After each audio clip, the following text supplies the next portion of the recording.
नमस्कार मित्रों, यह है इंदिरापुरम। मस्त जो है शहर है, लाखों की आबादी वाला, और इसे बारिश में जो है झीलों का शहर बोला जाता है। यहाँ पानी देखो, पानी। हालांकि करोड़ों रुपए से यहाँ पे जन सुविधाएं दी जाती है, समझ रहे हो? यानी कि जनता की सुविधाओं पर करोड़ों रुपए इन्वेस्ट किए जाते हैं। लेकिन बारिश के दिनों में खासकर ये शहर झीलों में तब्दील हो जाता है। बाइक वाले जितने भी लोग हैं यहाँ से निकल नहीं सकते। उनकी सुविधा का पूरा ध्यान रखा जाता है कि घर पे रहो बारिश वालों, बाइक वालों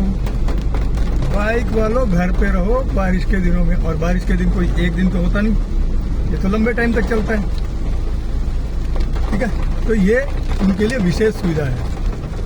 खैर, जो जा रहे हैं लोग बाइक पे, वो अपने रिस्क पे जा रहे हैं। कौन से गड्ढे में जाके उनकी बाइक रुकेगी, इसके बारे में कुछ नहीं कहा जाता। कुछ यहाँ पे मुख्य चौराहे हैं जो हमेशा, नोट अक्सर, हमेशा बारिश में डूबे रहते हैं। जबकि अभी पूरे इंदिरापुर में नालियां बनाई गई हैं सड़कों के किनारे कि बारिश के पानी को प्रॉपर तरीके से निकाला जाए। लेकिन वो सारे के सारे नाले लबालब भरे पड़े हैं, कोई उनके आसपास फटक भी नहीं सकता। नंबर 1। नंबर 2, उसके आसपास ना फटकने का दूसरा कारण ये भी है कि किसी भी नाले के ऊपर, किसी भी नाले को ढकने के लिए कोई भी बंदोबस्त नहीं किया गया है। तो अगर गलती से आप उसके आसपास गए और नाला दरक गया तो सीधे अंदर जाओगे। दूसरी बात, आप उस नाले को पार करते हुए भी रिस्क लेना पड़ेगा क्योंकि वो खुला है, उसके ऊपर ढकने के लिए कोई चीज नहीं रखी गई है। और ये शायद जानबूझकर किया गया है ताकि इस काम को अलग से दिखाया जा सके। यानी कि ये जो ढकने की प्रक्रिया रहेगी ये अलग टेंडर में रहेगी। और हर मुख्य सड़क यहाँ पर इस तरीके से झील बन गई है, ठीक है। छोटी गाड़ियों वालों को भी बहुत सावधानी से यहाँ पे गाड़ियां चलानी है। और उस पे भी सोने पे सुहागा ये है, ये देख रहे हो बसों की लाइनें। आधी सड़क तो ये बसों की लाइनें, सीएनजी भरवाने वालों की लाइनें जो है उसको कवर कर लेती है, आधी सड़क को तो। और आधी सड़क पे जनता चले, ठीक है। तो शुक्र मनाओ कि वो पानी उसी साइड है, इस साइड होता तो क्या होता। जनता को पैदल अपने दुपहिया वाहन को कंधे पे उठा के लेके जाना पड़ता कि भैया कौन से गड्ढे में फंसेंगे, इसकी कोई गारंटी नहीं है। पानी जो उछल रहा है ना, देखिए साइड में, ये बता रहा कि कितना गहरा पानी हो सकता है। यानी कि लगभग आधा फीट से ज्यादा का पानी सड़क पर है एटलीस्ट। और कई जगहों पे ये 1 से 2 फीट भी हो सकता है। ये पेट्रोल पंप है मशहूर, जो हमेशा डूबा रहता है पानी में। ये हुई ना बात। ये भाई साहब बोट चलने लगी है, बच्चे मस्ती ले रहे हैं, और यही सच है। अब आप सोचिए, अगर ये पानी कम से कम 1-1.5 फुट गहरा होगा तभी तो ये अपना जो है बोट वगैरह चला पा रहे हैं थोड़ी बहुत। तो सुविधाएं जो सरकार देती है ना, वो जनता तक कैसे पहुंचती है, ये इसका बहुत ही सीधा उदाहरण है। सरकार को जिस तरीके से प्रस्तुत किया जाता है कि देखो जी, हमने ये बना दिया है यहाँ पे जनता की सुविधा के लिए, लेकिन सच में वो चीज कैसे बनी है वो आप देख सकते हो। इतने बड़े शहर, लाखों की आबादी वाला शहर, और बहुतायत में यहाँ पे वोटर हैं, हल्के फुल्के नहीं, बहुतायत में वोटर हैं, और लगभग सारे वोटर ही होंगे। अब वो वोटर जो है वोट देने के लिए ही बने हैं या उनको सच में भी सुविधाएं मिलनी है, ये बड़ा गौर करने वाला विषय है। अब आप सोचिए, ये बाहर का मार्ग है, और बाहर के मार्ग से जो है इस तरीके से पानी भरा पड़ा है, तो जनता कहाँ से जाएगी।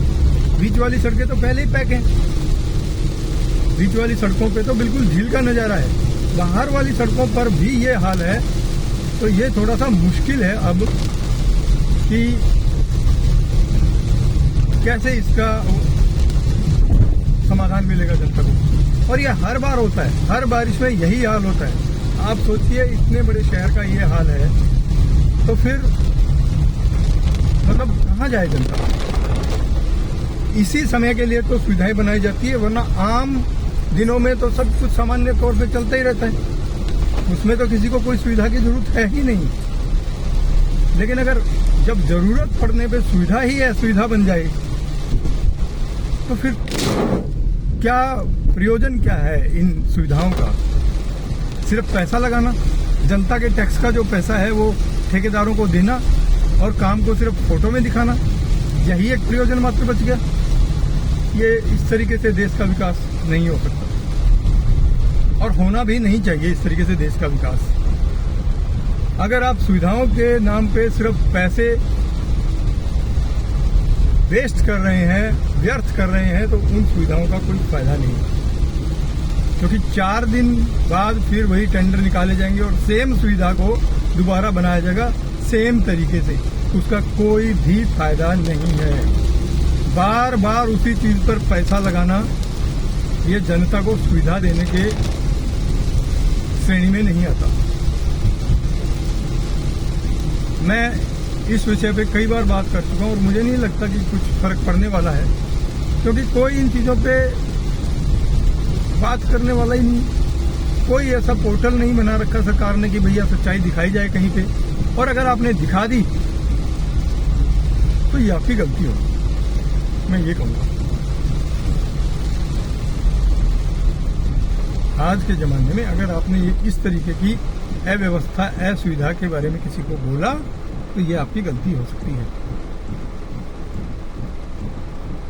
मैं ये नहीं कहता कि कुछ गलत होगा, मगर उस पर एक्शन लेने की बजाय उस पर लीपापोती हो जाए, यही सबसे दर्दनाक रहता है कि जिस सुविधा को, जो सुविधा हमें समय पर मिलनी चाहिए वो बार बार रिपीट हो रही है, लेकिन जिस तरीके से चाहिए वो नहीं मिल पा रही, तो उसका किसी को कहने का कोई फायदा मुझे लगता ही नहीं।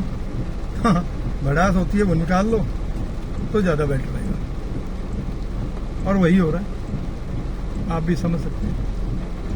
खैर, बारिश के दिनों में सावधान रहिए और ठीक तरीके से वाहन चलाइए।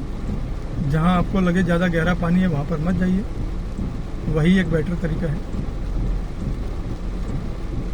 बाकी बारिश होनी भी ज़रूरी है। शहरों के लिए शायद ये पानी भरने वाली हो, लेकिन किसानों के लिए ये ज़रूरी होती है। चावल की फसल लगाई है किसानों ने, उसमें अगर बारिश का पानी गिरेगा तो घी के समान काम करता है, अमृत के समान काम करता है। बारिश भी बहुत ज़रूरी है, लेकिन ये भी ज़रूरी है कि जनता के पैसे से जब काम करवाया जाए वो सही होना चाहिए।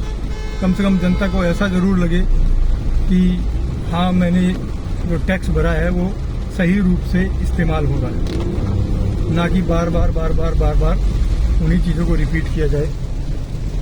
ये खेतों जैसी फीलिंग आ रही है इन मैदानों में पानी भरने के बाद। खैर, आप लोग समझदार हैं, अपनी समझबूझ का परिचय दें और सावधान सुरक्षित रहें। धन्यवाद।